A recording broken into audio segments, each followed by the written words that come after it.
Good evening. Good evening. I'm standing in for Scott Gregory tonight. He's down in Honduras on a Rotary mission. So it is my honor to introduce our guest. Marcus Teglos, who served since August 2021 as Minister Counselor in the Political Department at the German Embassy in Washington, D.C. Can you put up the mic? Okay, how about that? A little better. Yeah, good. All right, I'll start over. Marcus Teglos, who served since August 2021 as Minister Counselor in the Political Department at the German Embassy in Washington. His responsibilities include transatlantic relations and U.S. domestic policy. How about that? Prior to that, he was Chief of Staff for the Minister of State for Europe in the Federal Foreign Office. He joined the Federal Foreign Service in 2013. From 2008 to 2013, he worked as Chief of Staff in the German Bundestag. Herr Teglos holds an MA degree in European Studies from Viadrina University in Frankfurt-Oder and an MA degree in Philosophy from the Free University of Berlin. He has also worked as editor in various German publishing houses. So, join me in welcoming Herr Teglos.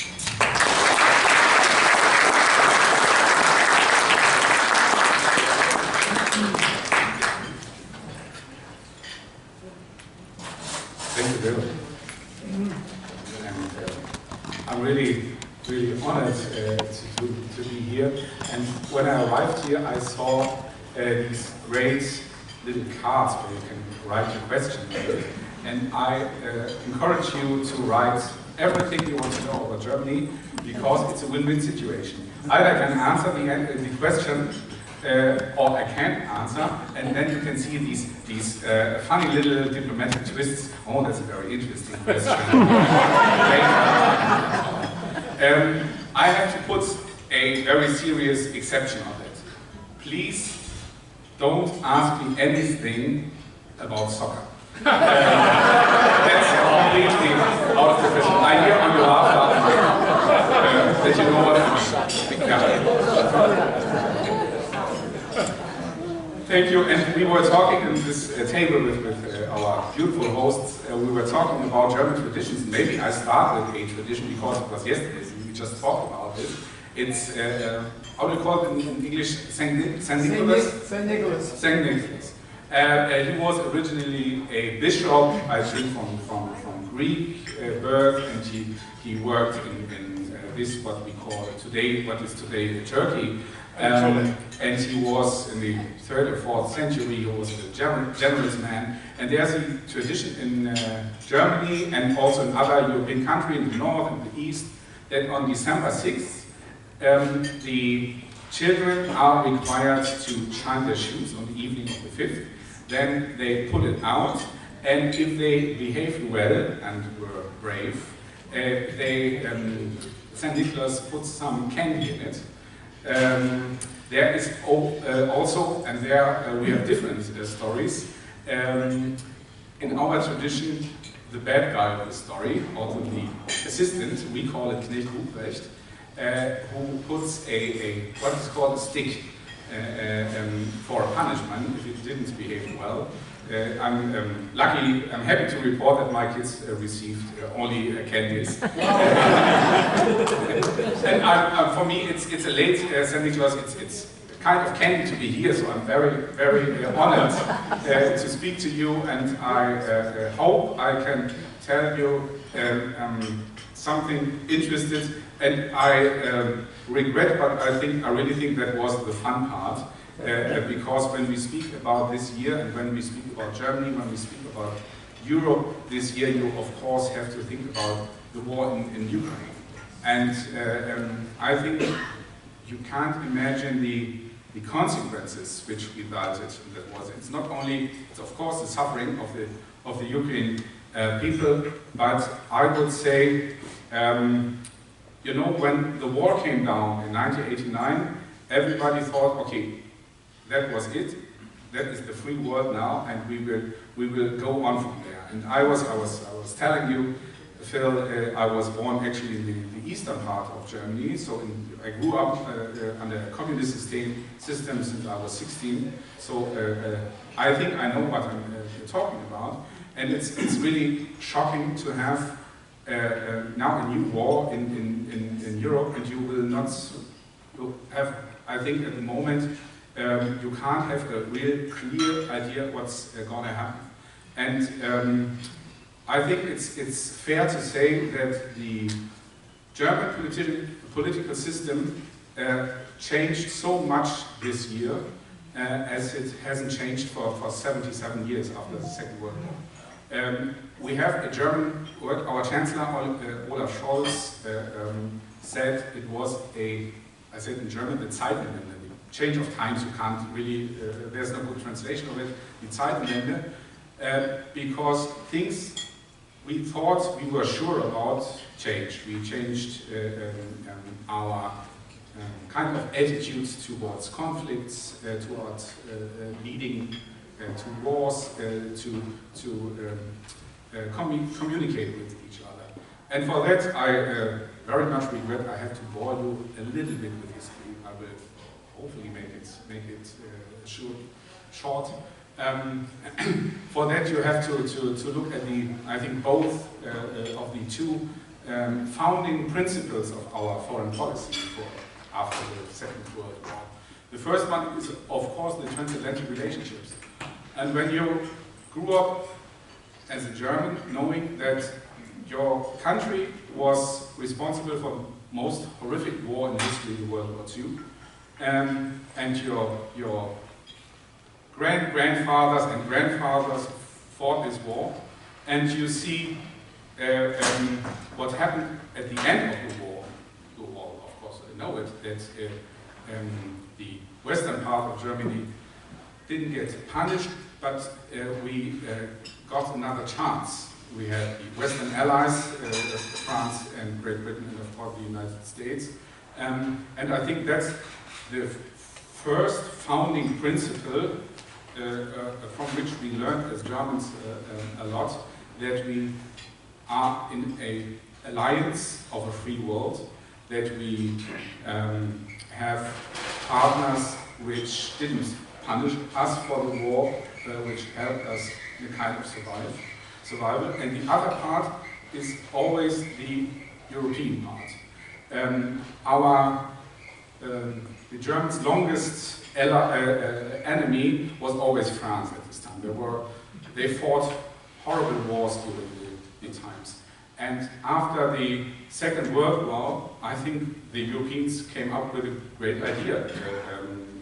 And the idea was, when we have economic ties, we won't go to war with each other. And they started the so-called coal union and the steel union, and they formed their ties. And now we have, I think, a real deep friendship with our French partners. We are like an old couple. We fight a lot, but at the end we trust each other and stay together. Especially, and that was the founding idea of the European Union.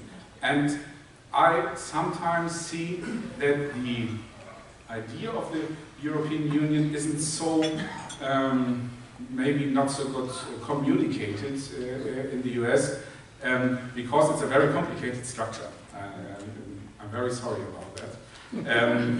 But when you want to, because Americans always deal with one nation with one capital. But when you want to deal with France, Germany, Poland, Italy, you have to call the number of the capital and you have to call Brussels. That's part of the game, and that's sometimes a little bit strange for Americans, because we have a small country, you live in a continent, that's a difference. And there's, from a former president of the European Council, he was Jean-Claude Juncker, he was from Luxembourg, the smallest country we have in the European Union. He had always a part in the speeches I very much liked. He always told the people, okay, there are two kinds of European countries. The one are small and need the European Union, and the other ones haven't understood yet that they are small and need the Union. And I think he's right, speaking as a German, from the biggest member state of Germany, of the European Union, that is very important, understanding the Germans. We are very fond of this idea of European integration. Not everything is right in Europe, and not everything is uncriticized. On the contrary, people, it's like the same sport when you make fun of DC, you can make fun of Brussels in Germany. It always works. It's always a great idea. I think I took this long way in German history to tell something of our relationship to Russia, which is complicated. Because on the one hand, as I told you, I was in the East, the Soviet Union, everybody knew what the Soviet Union was, and that it was the enemy in the Cold War. On the other hand, they were always our neighbors, and they will always be our neighbors. And that's a real difference to the US, because for the United States, it's possible that Russia can vanish from the landscape because it's far away. For us, it can't. And so we have always had a lot of relations to Russia. It goes without saying because they are very nearby. There are also cultural ties we have. As we formed economical ties with France, we also formed economical ties with the former Soviet Union and now Russia. And from a point of view from today, maybe you can say it was naive, but I think a whole generation believed that this will prevent a war. Now we know it didn't. Now we know that it was not a very rational behavior from the Russian side. But I took this long way to explain to you the kind of mechanics which comes with close ties when you are a European citizen, in a way. But what changed this year in February, when 3 days after the Russians invaded Ukraine, we had a parliamentary meeting where the Chancellor declared, okay, the time is over, we will decouple our systems, we will get rid of the dependence, and we will fight whatever it takes when it comes to Ukraine. And growing up in a country with a history of World War II, that's a rather tough thing to say, because I think most of you know we always had some reservations when it comes to military. A lot of Germans were always very skeptical about it, and a lot of Germans thought, 89, okay, this time is over, we don't have to fight anymore. That is wrong. No.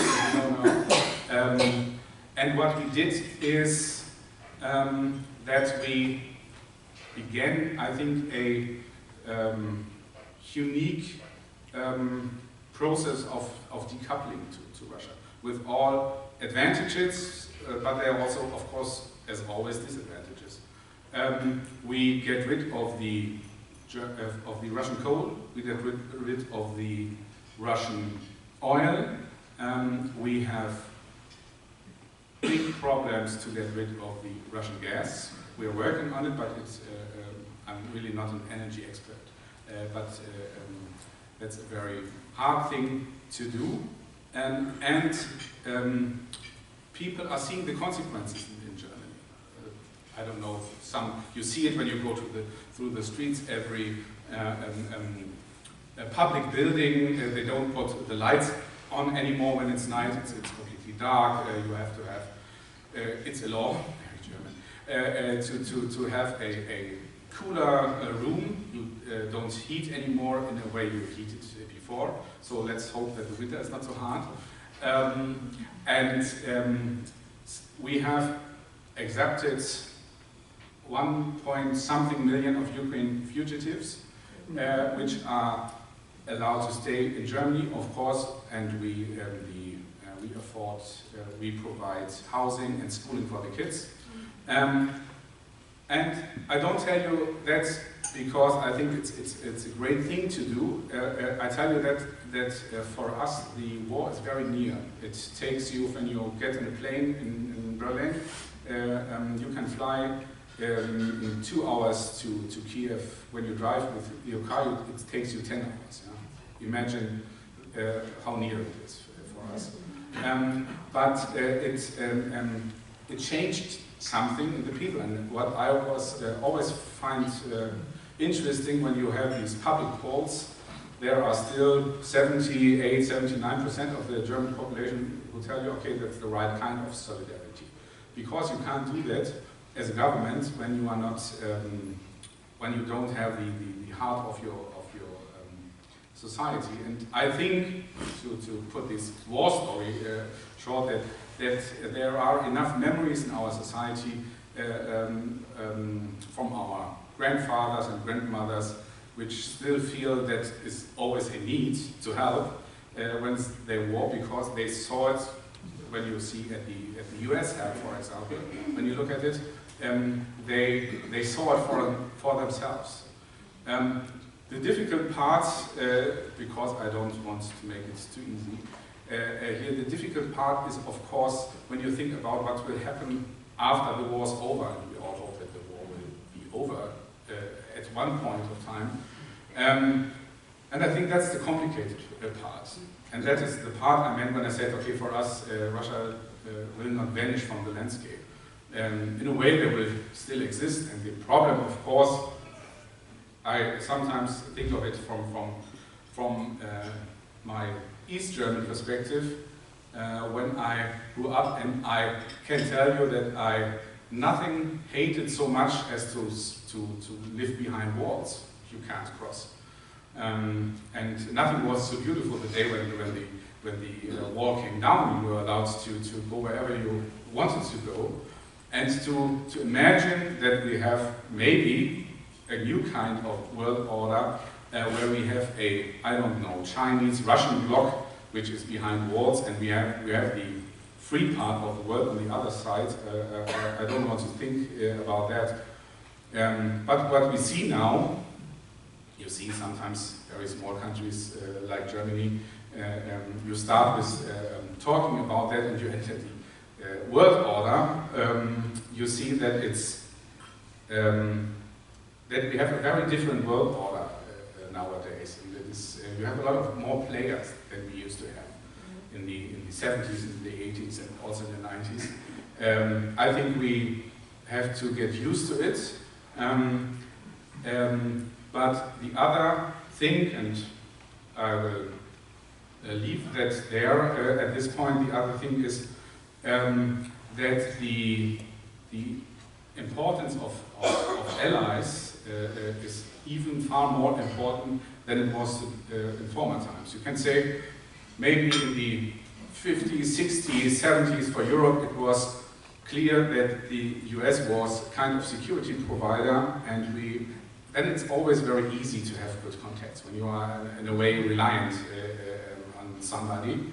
But now we are in a more, I don't know, modern system maybe, in a more multilateral system, and you see again how important it is to have allies in the world and to form it. And as someone from the European Union, I always used to make fun. Everybody who works in the EU stratosphere makes fun, of course, of Brussels. We used to make fun about this whole bureaucracy, and we always fought about things. And I I told you, Phil, that it's sometimes hard to work in Brussels and to have a week where your biggest success is to change a sentence from "we are concerned" to "we are very concerned." Sometimes it's very hard diplomatic work.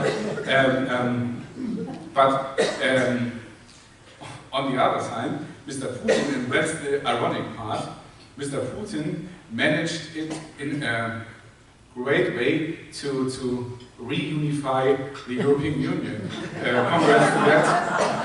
That is something that we never achieved a European statesman, but he achieved it. No, putting that aside, I think what we saw in this year was, from a German perspective, really one of the, I think, the most remarkable year in decades. I think a complete change of our policies when it comes to conflicts. When, for example, delivering arms in conflict zones was always forbidden in Germany. On the other side, we saw a great sense of solidarity within Europe, still today, within the Western Alliance, and I hope, of course, that the next year the war will, in a way, be over, but I'm very happy that we remain very close and very trustfully allies, and that gives me hope. Thank you.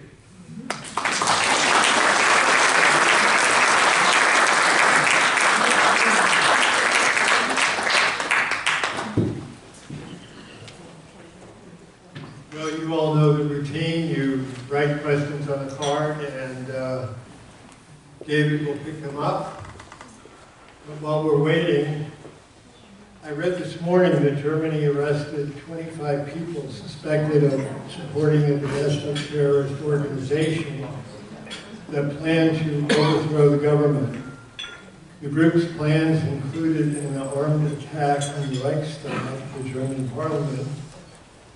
The group was purportedly influenced by the ideologies of the conspiracy group QAnon. This sounds familiar to what we are experiencing in this country. Do you have any comment on that?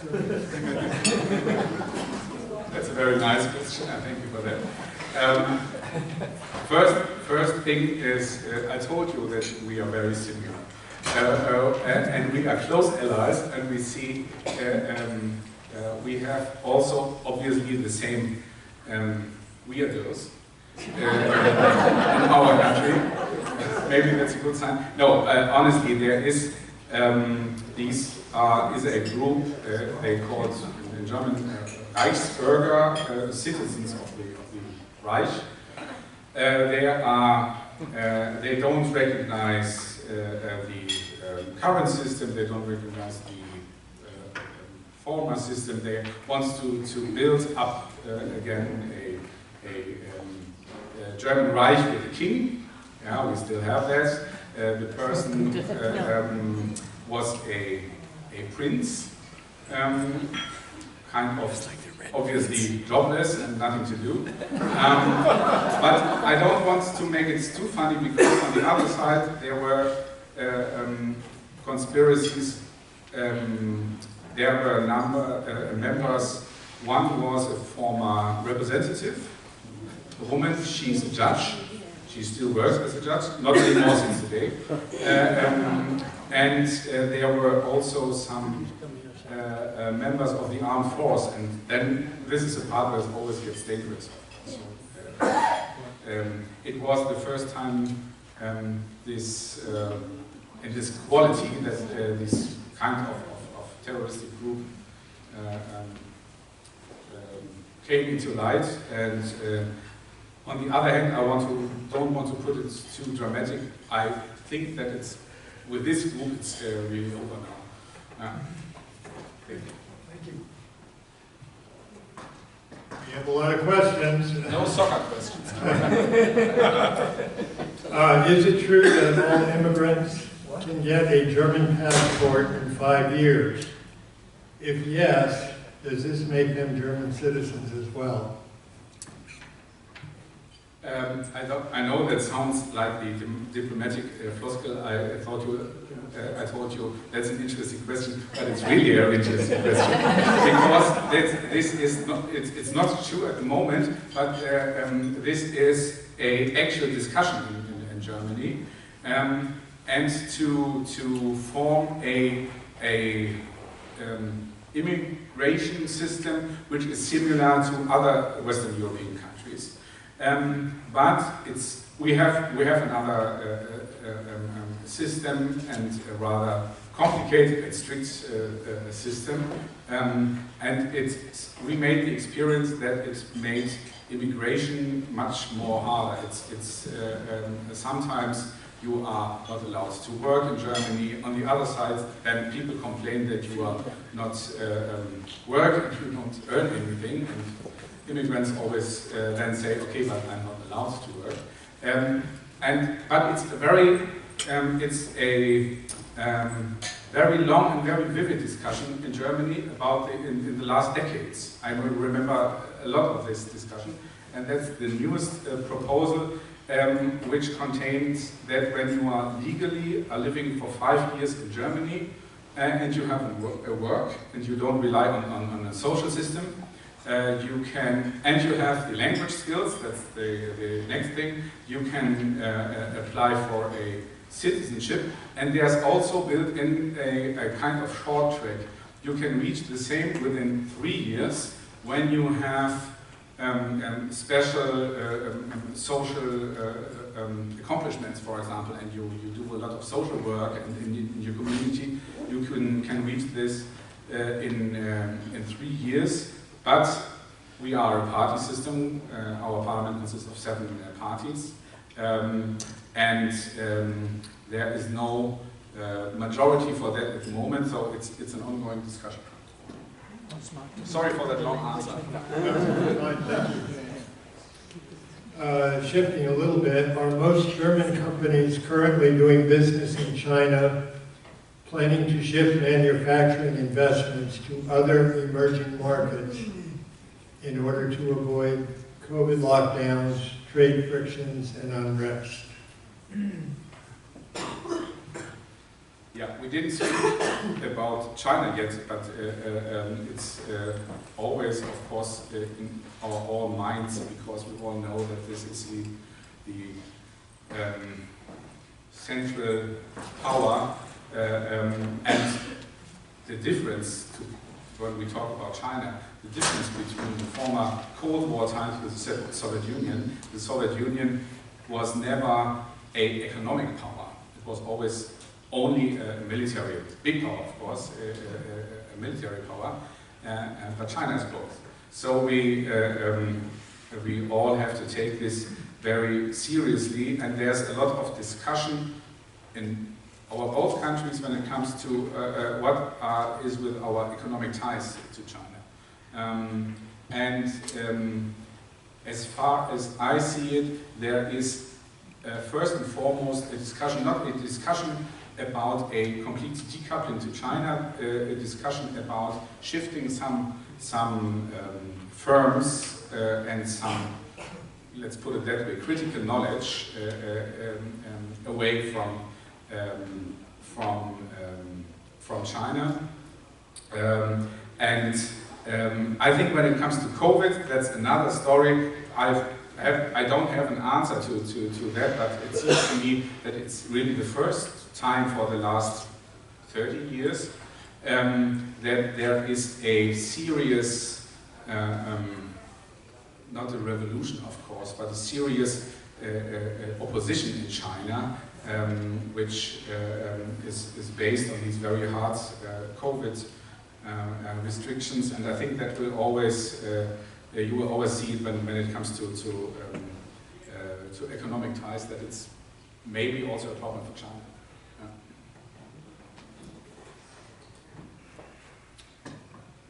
What more could the United States do to assist the citizens of Ukraine?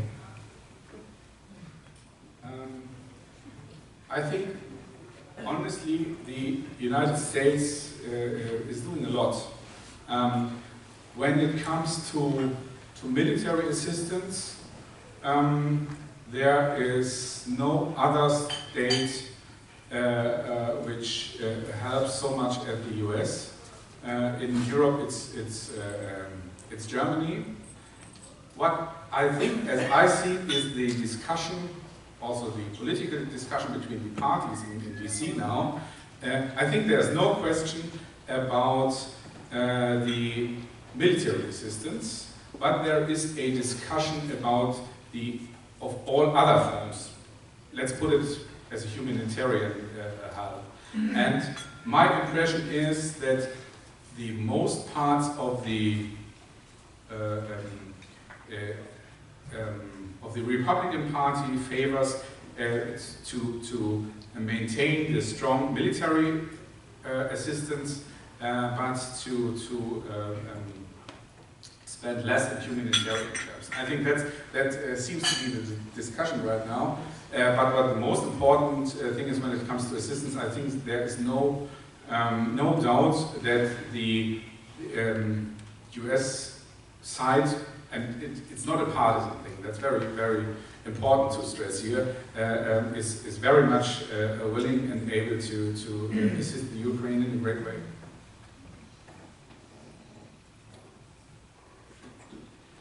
That looks long now. Yeah, this is several questions, but one is, again, a lot of questions on energy. Do you think American policies, for example, the energy part of the Inflation Reduction Act in particular, subsidizing its clean energy industries, are too protectionist? And if so, how should they be adjusted? You do all the tough questions, I see. That's an ongoing discussion, and if you think about the visit from the French President Macron, when was it, last week, he had a clear opinion on that. I think it's I think the times of the complete, where we all were in favor of the complete free trade, I have the impression it's over for the US system and also for the European system. But I think what irritated some European was it's always the problem with protectionism. When you start with it, the other sides will do the same. And that's always the problem when it comes to trade. But so I think it's really difficult. It seems to be difficult for the most European countries. But when I see it right, President Biden, during this press conference, he told, okay, there should be no disadvantage for the European side. So my hope is that there will be a kind of adjustment to that. Yeah. There are several questions about nuclear power. One is, why does Germany keep 3 nuclear power plants operating? It says until April 15th. Sounds like a lack of conviction. We're anti-nuke unless we need it during cold weather. We're all becoming energy experts now. And it's really, it's the absolutely correct discussion in Germany. That is really one thing that most Americans, when they start to think, I see it in their faces. Okay, the German guys are sometimes really crazy when it comes to nuclear power. It started in, I don't know, 1985, 1984, the Chernobyl accident in Ukraine. And that changed a complete discussion in Germany at this time, because people started to realize, okay, no matter where it happened, if it's in another country, the air that we breathe isn't so much concerned about the countries, and the wind flows in the direction it wants. There was a political party was founded on the on the opposition to nuclear power, the Green Party. And the Green Party is now the party in power when it comes to the Federal Foreign Office. So my boss, my minister, is from the Green Party now for this legislature. You can see in that how important these, not only the questions of climate change, which is again a difference I think between Europe and the US. It's a more central issue in Europe as it's in discussion as it is in the US, I think. But it's also for German, the vast majority of German citizens, they have decided to get rid of nuclear power. And I think, it's my feeling, I don't judge it, that there is no way back to that.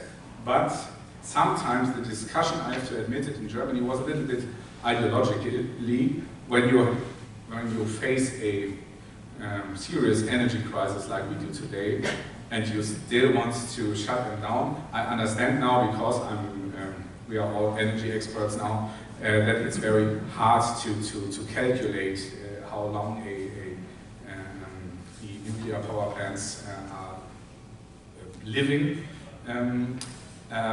But it was a hard compromise, which you can better understand when you see it not in a practical, but in a political way, where every party has to get its way. So that's what happens when political parties make compromises.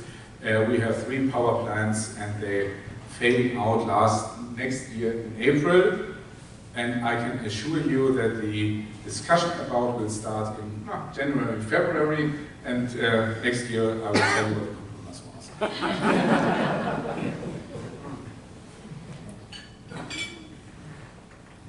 Well, this is a question that is on all of our minds. What is the satisfactory end to the Ukraine war? And what more can Germany, America, and NATO do to bring the Ukraine war to such an end? That is really a question where I have to say it's a very interesting question. There are different aspects of that, because it's honestly, it's not, you can't answer this question, but maybe you can see some points. Let's put it that way. The first and most important thing is that it's not our decision, not the US decision, not the German decision, not the European decision, to make it the decision of the Ukraine. I think for me, it seems rather clear now that the Ukrainian government knows what's at stake and is preparing themselves. It's only a fantasy. It's only what I'm guessing. I don't know it, of course, for a longer war, because they are able to fight it, and they are not willing, which I completely understand, they are not willing to give up on areas like Ukraine, for example. So I believe them when they say, okay, we want to fight until the end. And I have no idea, as we all do, what this will look like. And there will hopefully and surely a way for, at some point, for negotiations, but I don't have the feeling that this time is right now. Sometimes I think it's a very cynical thing to say, to live in the US, to have, or in Germany, and to say these things so easily. It's not the time, because we all don't want to fight there and risk our lives there. But I have the impression, also from meetings with colleagues of mine who are very much involved in this, that the Ukrainian people are very much willing to fight for a longer time, and to have kind of good conditions to end the war and to regain to win their country back. If this happens, I have no idea. But I think that's the aim for the Ukrainians.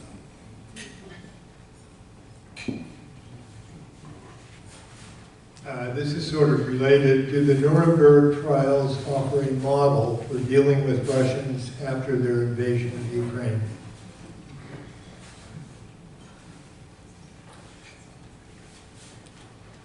I think it's always a very important question. How do you deal with war crimes after that? And we have, as you might know, an international court in Den Haag in the Netherlands for that. The problem in the last years was always how to be able to get to the people when they're staying in Russia, for example. It's a problem. I think that's a very German answer, because I think the process in Nuremberg were very important for the German side to see that they don't get away with it.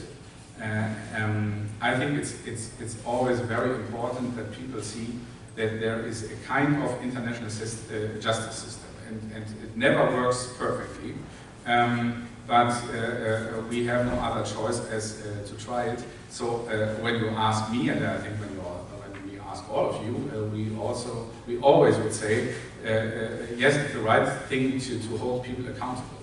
I think the work of the Den Haag court in the trials, for example, when it came to Yugoslavia, it was a good start with all the problems they had. But it's the best solution I can think of.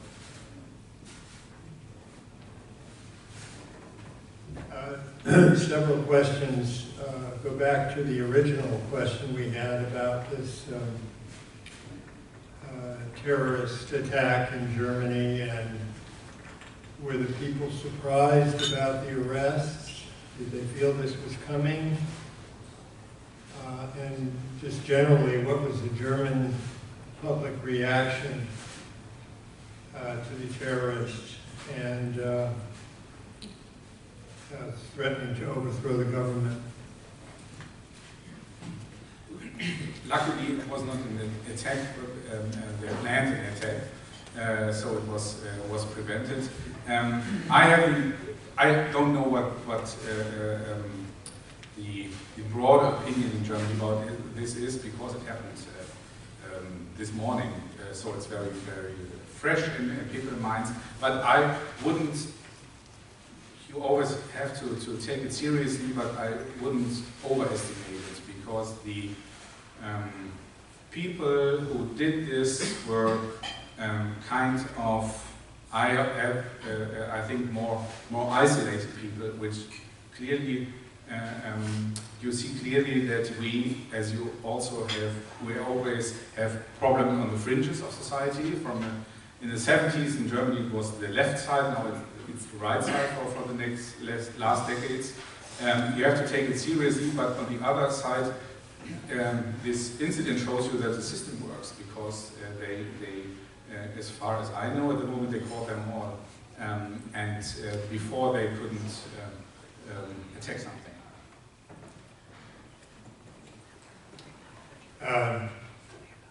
We're changing the subject a little bit here.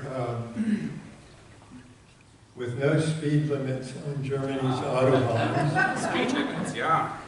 are there more accidents than on roads with speed limits? Now it gets ideological. Speed limits in Germany. I wanna I will not talk as a diplomat right now, but as a private person. Honestly, I have to tell you, I never get this with the no speed limits in Germany. That everybody, when you have your driver's license, you are 18 years old, and your dad has a Porsche, I don't know, and you have you feel the need to drive with. I can only tell you this kilometer per hour 260. I don't know how much it is in miles. I've never managed it to 100 miles per hour. I think honestly it's ridiculous. But you, as a politician, you will never win an election when you, as a green politician maybe, but also as a left wing, as a social democrat, you will never win an election telling people okay, you have to get rid of these parts because it's kind of ideological, and a lot of Germans like this very much. I never got it, honestly. There will be no limit on, I don't know, 60–70% of our highways. When it comes to the numbers, it's always the same. It depends which institute you ask. When you ask our car industry lobbyists, they will tell you no, there are no more accidents. It's as always in statistic. It depends on the institute you ask. It's completely unimportant if I answer this question to you because it will never change for the next year. Sorry, but that was private market. Just out of curiosity, what kind of car do you drive? I have no car in Germany anymore, but I drove Germany. I of course drove a French car, I don't know. But a family man.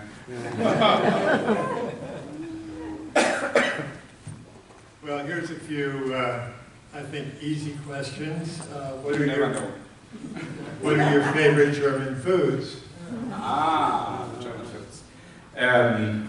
I think I'm very classical when it comes to food. I like the good old potatoes, the sauerkraut, the rotkohl, and the stuff, the more heavy things. And during Christmas time, I like, of course, a lot of Lebkuchen, these spice cookies. Is there an English word for this? Gingerbread. Gingerbread, okay, yeah. So very, very classic. And unless anyone has an urgent question, I'm going to ask you one more. And this is something Phil always asks our guests. If I were to go to Germany, what 3 things would I see, or should I see? The highway? No, it wasn't. The problem is, because I'm from Berlin, I'm kind of partisan when it comes to that question. I know it's not the most beautiful city in Germany, Berlin, but you have to see it because it's a very, very international city now. It's a very vivid city, and since it's my hometown, I always would think that. Then you have, it's very hard because I have a lot of regions in mind. I like most the southern part, the Black Forest, the Schwarzwald, because it's very beautiful there, and because I like the people there. I like the Rhine area. I like Cologne. I like Bonn. Because in Berlin, you won't believe it, but we have a thing, it's called Berlin charm. Berliners are often very, apologize for this, very unpolite. They are very, very rude when it comes to conversation. When you ask in Berlin, try that when you are there. When you lost your way and you ask for the way, and the people is nice to you, you know one thing, he's not from Berlin. He moved there. I don't know why so. But when you are in Cologne or Bonn, people are they have these friendly and kind attitude, a kind of almost American attitude when it comes to that. I'm sure I forgot all the other regions, but since I had to name 3, that would be my top 3. Yeah. Well, thank you very much.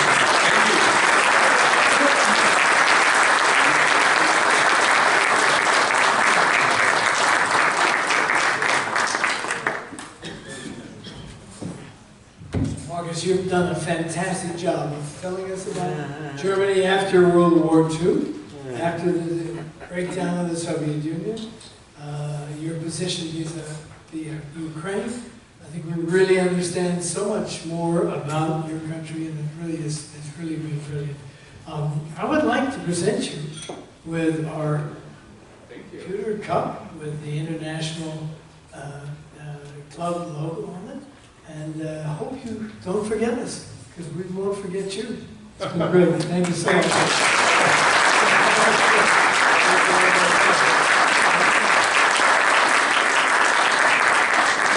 It only remains for me to tell you that Scott is working on a great program for next month, and we'll let you know in a couple of weeks what we're going to do on the 4th of January. We should be back with you in a couple of weeks on that. In the meantime, I wish you a Merry Christmas, a Happy Hanukkah, and a great holiday season. Good night,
I gotta go back and grade some papers. Oh yeah, that's what I do.